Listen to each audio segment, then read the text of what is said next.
মার্কিন প্রেসিডেন্টকে সংস্কার বিচার নির্বাচনের অগ্রগতি জানিয়েছেন ডক্টর ইউনূস। ঢাকা সফরের আমন্ত্রণ, এসডিজি বাস্তবায়নে বিপুল বিনিয়োগ ঘাটতি পূরণের তাগিদ। নৌকায় স্থগিত রেখে ১১৫টি প্রতীকের প্রজ্ঞাপন জারি করল নির্বাচন কমিশন। তালিকায় নেই শাপলা, ফিরেছে দাঁড়িপাল্লা। পছন্দের মার্কা পেতে লড়াইয়ের হুঁশিয়ারি সার্জিসের। সিদ্ধান্ত আমাদের উপরে চাপিয়ে দেয়, তাহলে আমরা আমাদের জায়গা থেকে রাজনৈতিক দল হিসেবে সেটা রাজনৈতিকভাবেই মোকাবেলা করব রাজপথে। আমি বলছি যা যা পোড়াতে আমাদের সেতু ভবন পোড়াইছে, টিআরসি বন্ধ করে দিচ্ছে, পোড়ায় দিচ্ছে, বিটিভি পোড়ায় দিচ্ছে। রাষ্ট্রীয় স্থাপনায় আগুন দিয়ে ছাত্র জনতার উপর দায় চাপাতে চেয়েছিলেন শেখ হাসিনা, জানালো প্রসিকিউশন। নভেম্বরে দুর্নীতি মামলার রায় পাওয়ার আশা। ওনাদের ভাষায় যাদেরকে উনি মেরে ফেলার সিদ্ধান্ত নিয়েছেন জঙ্গি নাটকের নামে, এবং বলে দেওয়া হবে যে জঙ্গিদেরকে মেরে ফেলাতে হয়েছে, ছাত্রদেরকে ঘরে ফিরে যেতে বলা হয়েছে।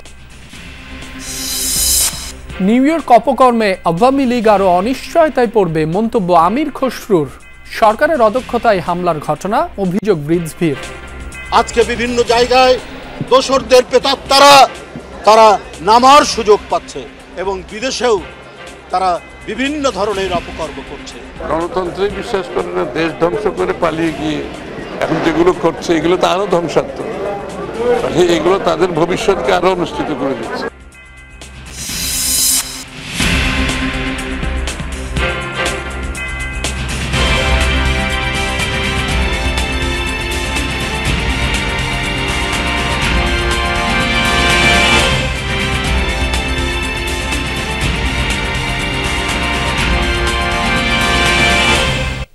যমুনা নিউজে আমন্ত্রণ, আপনাদের সাথে আছি মাসুম রাব্বি। এতক্ষণ শিরোনাম দেখছিলেন। মার্কিন প্রেসিডেন্ট ডোনাল্ড ট্রাম্প প্রধান উপদেষ্টা ডক্টর মোহাম্মদ ইউনূসের কাছে বাংলাদেশের পরিস্থিতি, সংস্কার ও নির্বাচন সম্পর্কে জানতে চেয়েছেন। স্থানীয় সময় মঙ্গলবার মার্কিন প্রেসিডেন্ট ও ফার্স্ট লেডি মেলানিয়া ট্রাম্পের আয়োজিত নৈশভোজে তাদের সাক্ষাৎ হয়।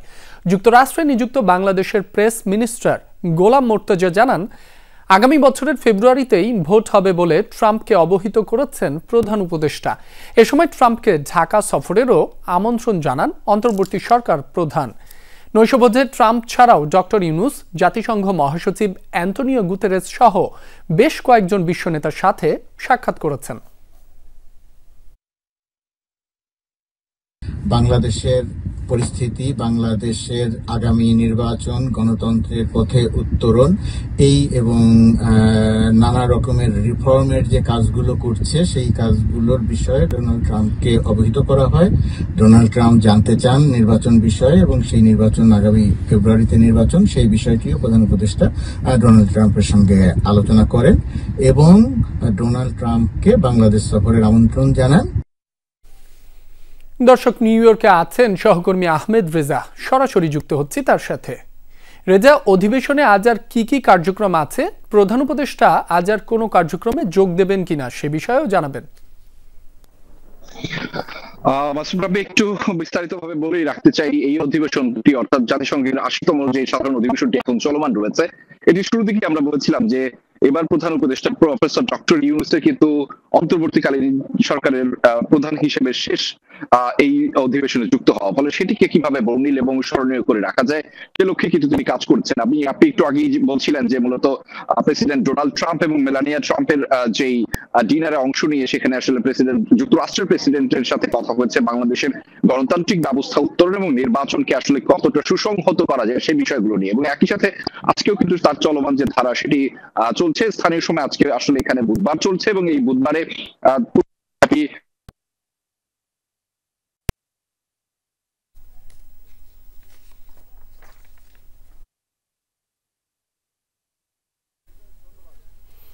রেজা, আপনাকে ধন্যবাদ। এসডিজি বাস্তবায়নে বছরে $4 ট্রিলিয়ন বিনিয়োগ ঘাটতি পূরণ করা জরুরি। এজন্য ন্যায্য কর ব্যবস্থা, আন্তর্জাতিক সহায়তা বৃদ্ধি, উদ্ভাবনী অর্থায়ন, বৈশ্বিক ঋণ কাঠামো সংস্কার, স্বচ্ছতা ও সবচেয়ে ঝুঁকিপূর্ণ জনগোষ্ঠীর জন্য বিনিয়োগ বাড়ানোর কথাও বলেন প্রধান উপদেষ্টা ডক্টর মোহাম্মদ ইউনূস। জাতিসংঘ সদর দফতরে অনুষ্ঠিত টেকসই অন্তর্ভুক্তিমূলক ও সহনশীল বৈশ্বিক অর্থনীতি এসডিজি বাস্তবায়নে অর্থায়নের অঙ্গীকার শীর্ষক প্রথম দ্বিবার্ষিক সম্মেলনের উদ্বোধনী পর্বের বক্তব্যে কথা বলেন প্রধান উপদেষ্টা ডক্টর ইউনূস। আরও বলেন, সেভিল প্রতিশ্রুতি আমাদের দিক নির্দেশনা দিয়েছে, এখন প্রয়োজন মর্যাদা, ভাগাভাগি, সমৃদ্ধি ও সহনশীলতার অর্থনীতি গড়ে তোলা, যেখানে কেউ পিছিয়ে থাকবে না। বুধবার সারাদিন অন্যান্য কর্মসূচিতেও অংশ নেন প্রধান উপদেষ্টা অধ্যাপক ডক্টর মোহাম্মদ ইউনূস। জাতিসংঘ সাধারণ পরিষদের অধিবেশনের ফাঁকে অনুষ্ঠিত প্রাথমিক স্বাস্থ্যসেবা রূপান্তর বাংলাদেশের রূপরেখা শীর্ষক উচ্চ পর্যায়ের কর্ম অধিবেশনে অংশ নেন। এছাড়া আলাদা একটি সাইডলাইন ইভেন্টে ফিনল্যান্ডের প্রেসিডেন্ট আলেকজান্ডার স্টাব ও ইতালির প্রধানমন্ত্রী জর্জিয়া মেলোনির সঙ্গে বৈঠক করেন প্রধান উপদেষ্টা। নৌকায় স্থগিত রেখে ১১৫টি প্রতীকের তালিকার প্রজ্ঞাপন জারি করেছে নির্বাচন কমিশন। তালিকায় নেই শাপলা প্রতীক, তবে পুনর্বহাল করা হয়েছে দাঁড়িপাল্লা প্রতীক। এদিকে নির্বাচন কমিশন অন্যায় সিদ্ধান্ত চাপিয়ে দিলে শাপলা প্রতীকের জন্য রাজপথে লড়াই হবে বলে হুঁশিয়ারি দিয়েছেন জাতীয় নাগরিক পার্টির উত্তরাঞ্চলের মুখ্য সংগঠক সার্জিস আলম।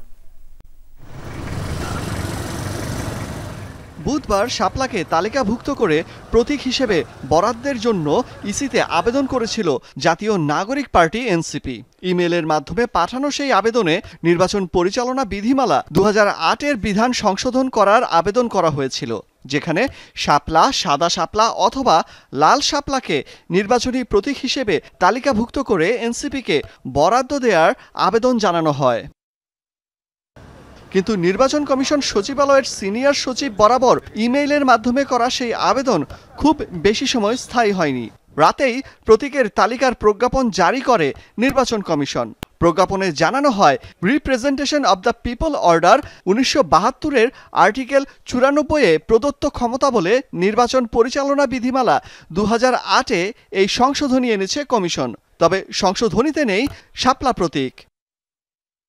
তালিকায় নৌকা স্থগিত রেখে দাঁড়িপাল্লা প্রতীক পুনর্বহাল করা হয়েছে, যেখানে ১১৫টির মধ্যে নতুন যুক্ত হয়েছে ৪৬টি প্রতীক।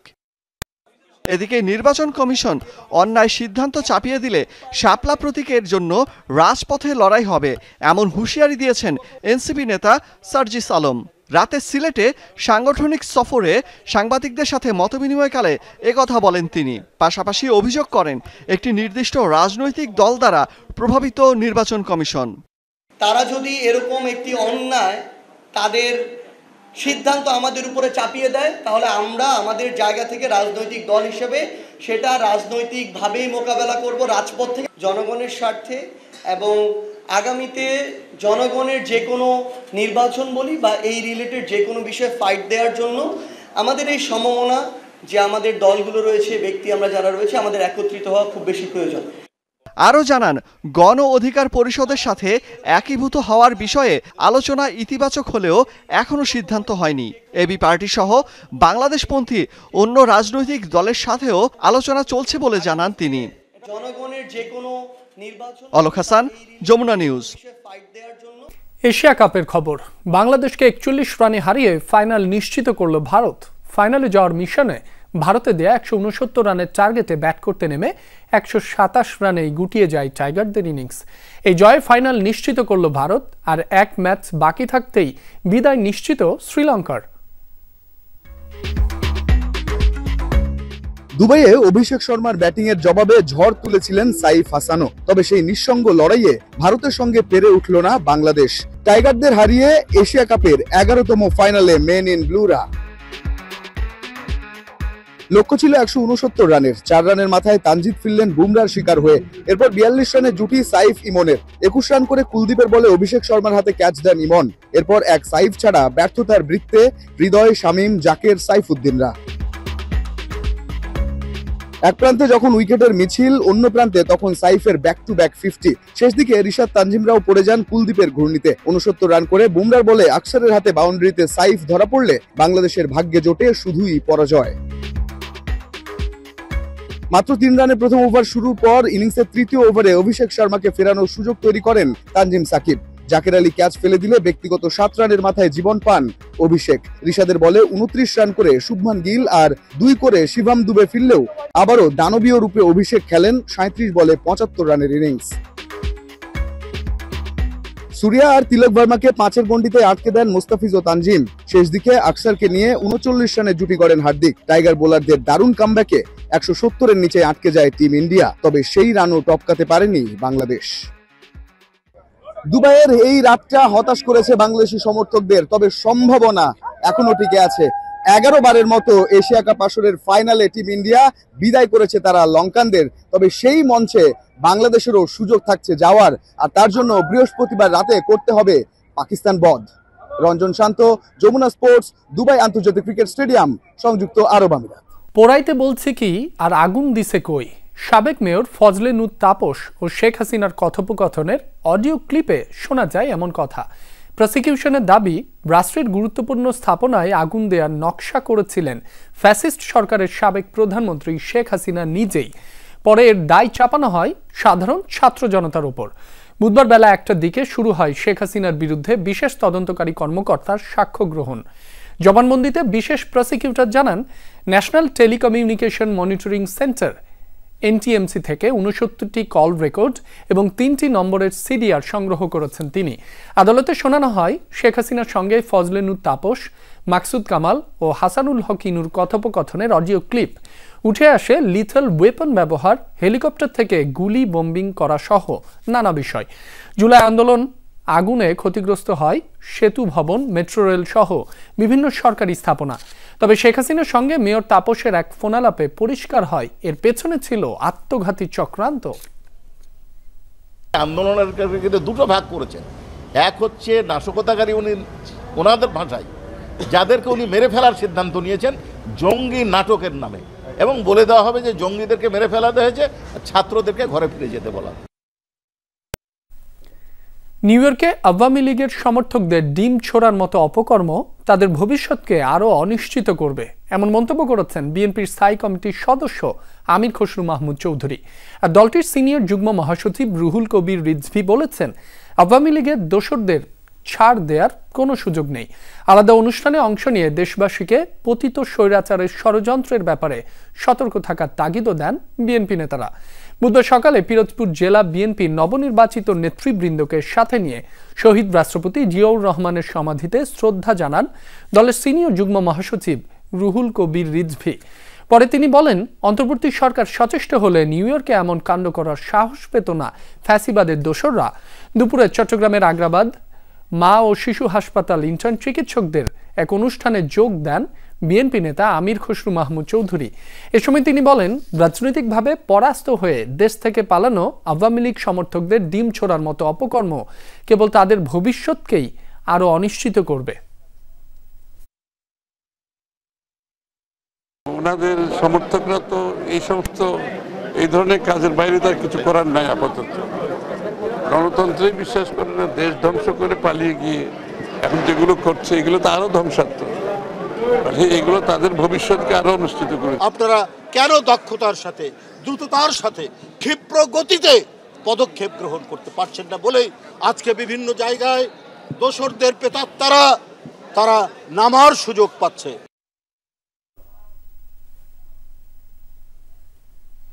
আগামী সরকার গঠনের জন্য বিএনপিকে সবচেয়ে যোগ্য দল মনে করছে ভোটাররা।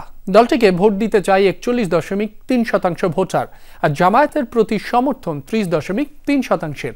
তবে ভোটে পিছিয়ে থাকলেও জামায়াতের স্থানীয় রাজনৈতিক কর্মকাণ্ডে সন্তুষ্ট ভোটাররা, এমন তথ্য উঠে এসেছে বেসরকারি পরামর্শক সংস্থা ইনোভেশন কনসাল্টিং এর জরিপে।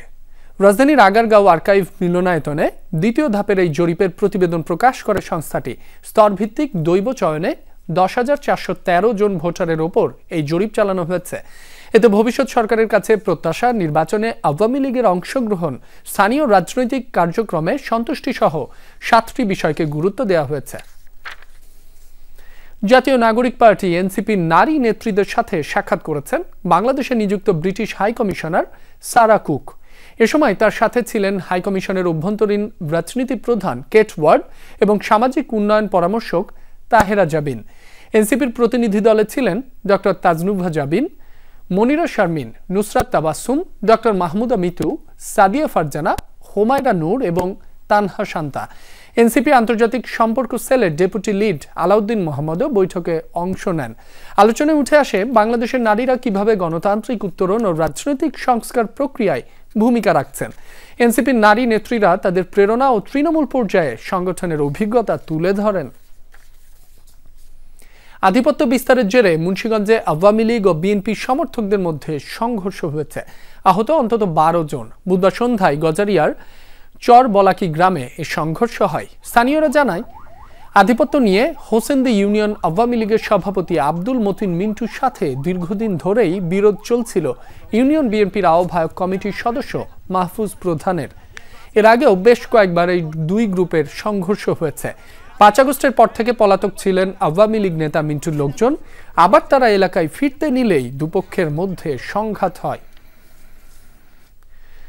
24 ঘন্টায় ডেঙ্গু আক্রান্ত আরও 5 জনের মৃত্যু হয়েছে। এ সময় ডেঙ্গু আক্রান্ত হয়ে হাসপাতালে ভর্তি হয়েছেন 668 জন রোগী। মৃতদের মধ্যে 5 জনই ঢাকার, 2 জন ঢাকা উত্তর সিটিতে এবং 3 জন দক্ষিণ সিটির। বুধবার স্বাস্থ্য অধিদপ্তরের বিজ্ঞপ্তিতে এই তথ্য জানানো হয়। এবছর হাসপাতালে ভর্তি রোগীর সংখ্যা বেড়ে দাঁড়িয়েছে 43,841 জনে। গত 24 ঘন্টায় আক্রান্তদের নিয়ে সেপ্টেম্বর মাসে ভর্তি রোগীর সংখ্যা বেড়ে হয়েছে 12,365 জন, যা এবছরের সর্বোচ্চ। এর আগে জুলাই মাসে 10,684 জন রোগী হাসপাতালে ভর্তি হয়েছিল। এবছর ডেঙ্গু আক্রান্ত হয়ে সবচেয়ে বেশি 65 জনের মৃত্যু হলো সেপ্টেম্বর মাসে। এর আগে জুলাই মাসে 41 জনের মৃত্যু হয়েছিল ডেঙ্গুতে। চিকিৎসাধীন অবস্থায় মারা যাওয়া ফায়ার ফাইটার নুরুল হুদার জানাজা অনুষ্ঠিত হয়েছে। বুধবার রাত 9টায় Tongi fire service and civil defence মসজিদে শহীদ নুরুল হুদার জানাজা অনুষ্ঠিত হয়। জানাজা শেষে দাফনের জন্য নিয়ে যাওয়া হয় ময়মনসিংহের গফরগাঁওয়ে। গাজীপুরের টঙ্গীতে একটি কেমিক্যাল গুদামে বিস্ফোরণের আগুন নেভাতে গিয়ে দগ্ধ হন টঙ্গী ফায়ার সার্ভিসের 4 কর্মী। এর মধ্যে চিকিৎসাধীন অবস্থায় 2 জন মারা গেছেন। মারা যাওয়া দ্বিতীয় জন ফায়ার ফাইটার নুরুল হুদা। বুধবার বিকেলে জাতীয় বার্ন ও প্লাস্টিক সার্জারি ইউনিটে চিকিৎসাধীন অবস্থায় মারা যান তিনি। এর আগে গত সোমবার টঙ্গীর সাহারা মার্কেটে এলাকায় ফেমাস কেমিক্যাল লিমিটেডের গোডাউনে অগ্নিকাণ্ডের ঘটনা ঘটে। আগুন নেভাতে গিয়ে কেমিক্যালে বিস্ফোরণে টঙ্গী ফায়ার সার্ভিসের 4 জন অগ্নিদগ্ধ সহ 8 জন আহত হয়। সাতক্ষীরা সীমান্তে নারী শিশু সহ বিজিবির কাছে 10 বাংলাদেশিকে হস্তান্তর করেছে ভারতীয় সীমান্তরক্ষী বাহিনী বিএসএফ। ভারতের হাকিমপুর চেকপোস্টে বাংলাদেশি এই নাগরিকদের আটক করে বিএসএফ বলে জানিয়েছে বিজিবি। পরে এ বিষয়ে বিএসএফ এর আমুদিয়া কোম্পানি কমান্ডার ইন্সপেক্টর বিকাশ কুমার ও সাতক্ষীরার তলুইগাছা বিওপি কমান্ডার আবুল কাশেম পতাকা বৈঠক করেন। তারপর বুধবার রাতে সাতক্ষীরা থানায় তাদের হস্তান্তর করে বিজিবি। আটককৃত 10 জন সাতক্ষীরা, খুলনা ও গাইবান্ধা জেলার বাসিন্দা। সাতক্ষীরা সদর থানার ওসি শামিনুল হক জানান, পরিচয় যাচাই বাছাই শেষে 10 জনকে পরিবারের কাছে হস্তান্তর করা হবে। অনিয়ম দুর্নীতির অভিযোগে হবিগঞ্জ আঞ্চলিক পাসপোর্ট অফিসে অভিযান চালিয়ে 3 জনকে গ্রেফতার করেছে যৌথ বাহিনী। বুধবার দিনব্যাপী পাসপোর্ট অফিস ও আশপাশের এলাকায় এই অভিযান চালানো হয়। এ সময় data entry and control operator Latifa Begum সহ 3 জনকে আটক করা হয়। পরে এদের নামে নিয়মিত মামলা দায়েরের নির্দেশ দেয় ভ্রাম্যমাণ আদালত। ভুক্তভোগীদের অভিযোগ, হবিগঞ্জ আঞ্চলিক পাসপোর্ট অফিসে দীর্ঘদিন যাবৎ টাকা ছাড়া কোনো ধরনের সেবা মেলে না। মাঝে মধ্যে অফিসটিতে অভিযান চালানো হলেও ধরা পড়ে চুনোপুটিরা। বিষয়টি নজরে আসে সেনাবাহিনীর, এরই প্রেক্ষিতে এই অভিযান চালানো হয়। নারায়ণগঞ্জ শহরের জিমখানায় যৌথ বাহিনীর অভিযানে চিহ্নিত মাদক কারবারি সহ 24 জনকে আটক করা হয়েছে। বুধবার রাতে জেলা প্রশাসনের নির্বাহী ম্যাজিস্ট্রেট টিএম রাহুসিন কবিরের নেতৃত্বে অভিযান পরিচালনা করা হয়। গোপন সংবাদের ভিত্তিতে অভিযান চালিয়ে চিহ্নিত মাদক কারবারি আলম চান্সি সহ 24 জনকে আটক করা হয়। 19 জনকে নেওয়া হয় থানায় হেফাজতে, আর 5 জনকে বিভিন্ন মেয়াদে সাজা দেওয়া হয়। এদের মধ্যে 3 জন একাধিক মাদক মামলায় ওয়ারেন্টভুক্ত আসামি।